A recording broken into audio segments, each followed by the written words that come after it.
Isn't easy to say, 'cause we haven't talked in a month. And when you see me with him, you'll probably think I moved on. Yeah, Pagi-pagi, Kayla memberanikan diri untuk menghampiri Garvin yang sedang mengancingkan lengan bajunya. Garvin heran karena wajah Kayla serasa menahan banyak kalimat. "Kenapa loh?"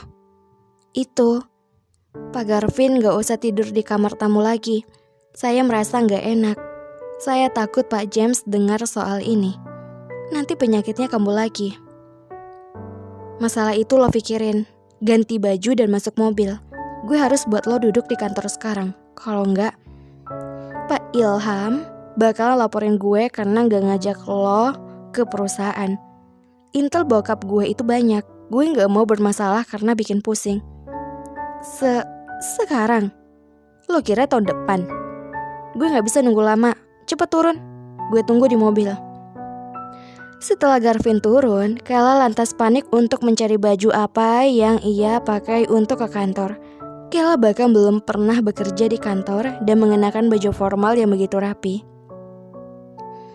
Kayla memoles lipstik ke bibirnya. Ia pun mengenakan heels hadiah dari ibunya tahun lalu. Garvin melirik arlojinya sambil menghela nafas. Kemudian, Kayla datang membuat Garvin keheranan dengan penampilannya. Kayla mengenakan kemeja putih, juga skirt warna hitam. Sejenak, Garvin menangkap wajahnya yang sedikit Kayla poles dengan bedak. Beda banget nih anak. Dia cuma pakai lipstik aja kenapa bisa beda? Garvin membatin tak sengaja. "Kenapa, Pak?" Garvin menyadarkan pikirannya yang sejenak, lalu membandingkan Kayla yang ia lihat di kafe dan Kayla yang ia lihat di rumah. "Penampilan lo udah kayak orang mau ngelamar kerja, padahal lo udah dapat posisi yang aman banget di perusahaan." Kayla mengernyit heran menatapi penampilannya. "Terus saya harus pakai apa? Saya nggak tahu orang kantor pakai baju yang kayak gimana. Pakaian formal saya cuman seragam kafe selama ini." Kayla mengeluh dengan sedikit menaikkan nada bicaranya pada Garvin. "Terus kenapa lo malah marah-marah sama gue?" "Saya nggak marah-marah. Saya cuma ngasih tahu. Soalnya apapun yang saya lakuin selalu salah di mata Pak Garvin. Saya kan jadi bingung harus kayak gimana." Kayla akhirnya menunjukkan sisi jengkelnya di depan Garvin. Sungguh, Kayla tak tahan lagi ketika orang lain ingin mengatur hidupnya. Niatnya untuk menjalani kebaikan membantu orang yang lagi sakit, malah memotong semua jalan hidupnya yang selama ini Kayla sudah banyak rencanakan dengan baik. Pak Garvin juga bilang kalau saya bisa hidup seperti apa yang saya mau. Saya bisa bekerja atau kemanapun yang saya mau. Tapi kenapa malah kayak gini? Semua itu kan udah sesuai sama perjanjian kita. Kayla dan Garvin sama-sama terkejut ketika Kayla keceplosan. Bahkan di saat ada Pak Bobby, supir setia Garvin yang tak sengaja mendengar pembicaraan mereka. Pak Bobby merasa canggung ketika mereka saling melempar kalimat tanpa ada kata mesra yang terselip. Padahal mereka adalah pengantin baru. Garvin lantas memberikan isyarat pada Kayla karena sudah banyak bicara. Kayla lantas mengalihkan segalanya. "Maksud saya, kita kan punya ikatan perjanjian di pernikahan itu. Jadi kita harus saling menghormati hak satu sama lain kan?" Garvin terkejut ketika wanita itu langsung ketawa. Garvin mengalihkan pandangannya seraya canggung. Matanya mengedip beberapa kali dan membuat muka dari Pak Bobby dan membuang muka dari Pak Bobby. Kayla segera masuk ke dalam mobil. Di mobil, Garvin dan Kayla bersebelahan karena Garvin memutuskan untuk duduk di kursi tengah. "Gue kan bilang, intel bokap gue itu banyak. Walaupun mereka gak tahu kita pura-pura menikah, pernikahan tetap pernikahan. Lo harus pertahani untuk saat ini. Dan setelah ketegangan di antara gue sama papa berakhir, kita akan bicarain itu lagi nanti." Bisik Garvin di tengah perjalanan membuat Kayla menundukkan kepalanya merasa bersalah. Namun saat itu, Kayla menyeringaikan bibirnya dengan jengkel melihat pria yang bahkan seenaknya sudah mengatur hidupnya. Di tengah perjalanan menuju kantor, Garvin menatapi bangunan kota. Rambutnya terkena semilir angin dan membuat dahinya terekspos luas, menampilkan alis mata yang tegap berwarna hitam. Dan juga sepucuk hidung mancung asli Amerika yang membuatnya begitu mirip dengan Bu Angelina yang cantik. "Gue gak nyangka Kalau mix Indo-Amerika bisa seganteng ini ternyata, batin Kayla. Ia pun terkejut dan sadar kalau dirinya baru saja memuji Garvin dalam hatinya. Hah? Apa yang barusan lo bayangin, Kay? Gila jangan. Ia meneruskan gumamannya dalam batin. Sampai di kantor, semua mata menuju Garvin dan Kayla yang tengah berjalan menuju ruangannya. Sebelum menuju ruangan, Garvin sang direktur berhenti di tengah-tengah lobi yang terlihat luas dengan banyak karyawan yang berlalu lalang. Pengumuman, para karyawannya pun mulai mengerumuni Garvin yang berhenti di tengah lobi. Semuanya, dia Kayla, istri saya. Dia mulai bekerja di sini sebagai asisten pribadi saya atas perintah Pak CEO. Jadi selama bekerja, tolong bantu dia. Baik, Pak. Beberapa karyawan pun menyambut perkenalan yang Garvin lakukan untuk istrinya. Sementara, Kayla hanya menundukkan kepalanya dengan sopan menyapa setiap orang yang meliriknya dengan aneh. Terima kasih. Saya permisi dulu. Ayo Kayla, ikut saya. Para mata menatap mereka dengan heran. Enak banget jadi istri Pak Garvin. Belum kerja, belum apa, udah dapetin posisi enak lagi. Simpang siur berita itu pun sampai ke telinga Pak Angling. Pak Angling sendiri adalah adik kandung Pak James. Pagi Pak Angling, sambutan Pak Angling mengejutkan Kayla. Kayla tersenyum tipis menyambut Pak Angling. Ia meliriknya dengan heran sekilas. Sebelumnya, Pak Angling memang tahu Garvin telah menikah, namun ia tak hadir karena sebuah alasan pekerjaan dinas di luar kota. Ia pun baru melihat wajah Kayla hari itu. Pak Angling, ini istri saya Kayla. Kayla, ini Pak Angling, direktur bagian pemasaran di MG. Kebetulan dia itu paman saya. Kayla menyapa sopan Pak Angling. Selamat bekerja, kalau butuh apa-apa kamu bisa panggil saya ya. Kamu bisa panggil Om seperti Garvin manggil saya. Jangan canggung nak. By the way, pilihan Garvin memang luar biasa. Sejenak, Pak Angling mengamati wajah Kayla. Sementara, Kayla hanya tertunduk sambil menampilkan senyuman paksa.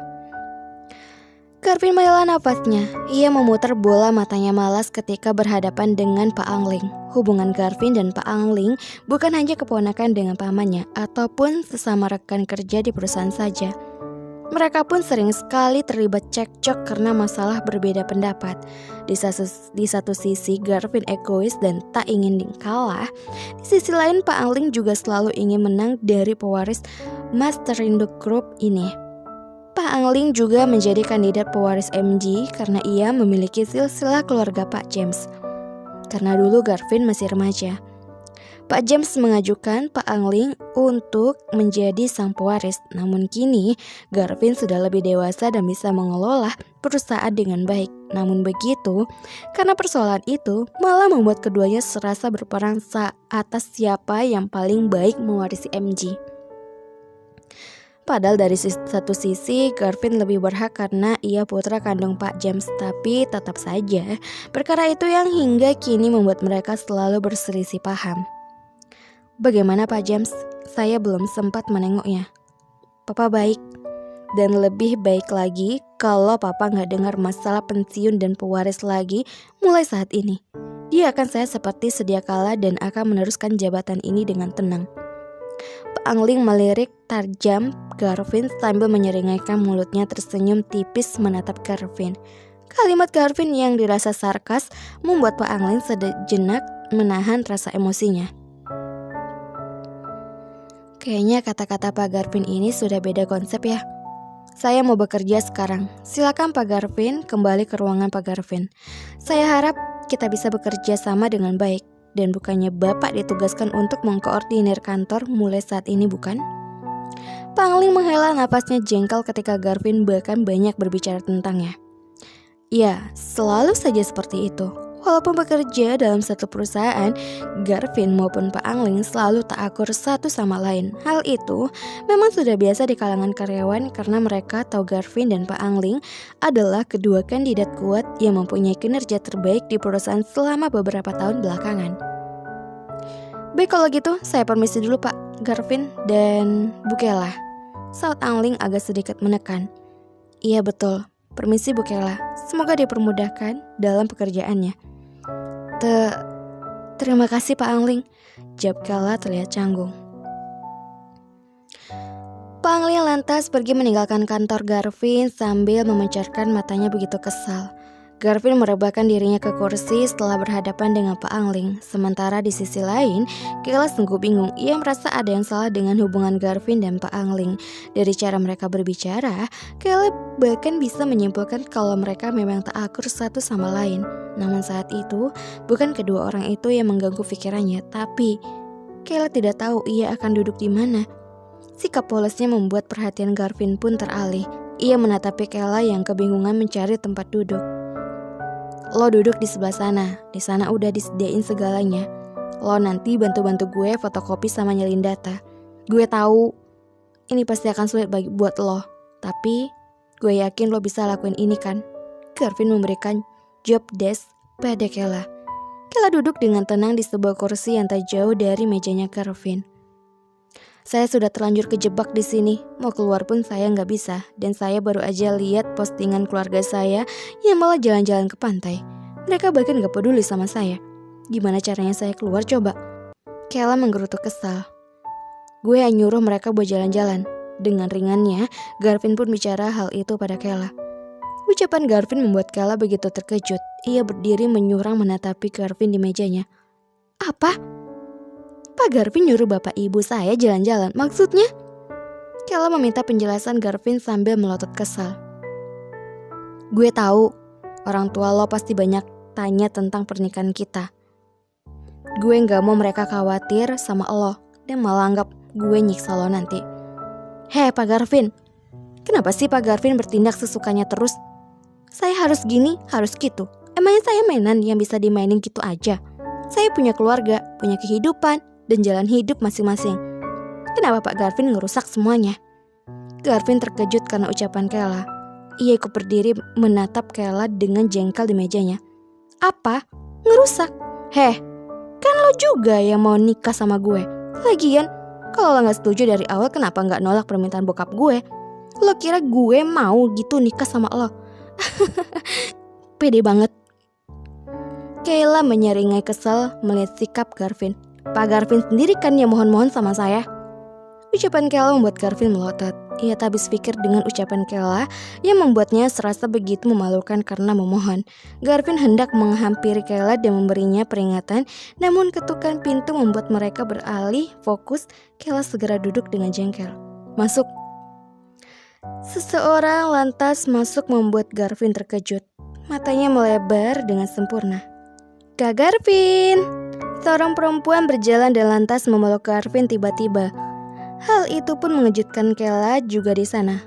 Agnes, Kak, kapan kamu sampai? Bukannya kamu lagi kuliah ya di London?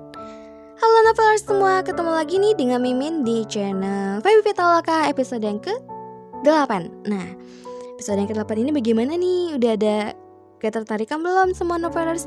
Mimin ingatkan untuk Novelers semua, jangan lupa untuk menjaga kesehatan karena kesehatan is number one. Jangan lupa untuk jaga pola makan, tidur yang cukup, dan olahraga yang cukup supaya melaksanakan aktivitasnya dengan semangat. Jangan kemana-mana, tetap di channel Mimin, channel Feby Pitaloka. Jangan lupa untuk subscribe, like, dan komen karena sesungguh dan lebih-lebih sungguh dukungan kalian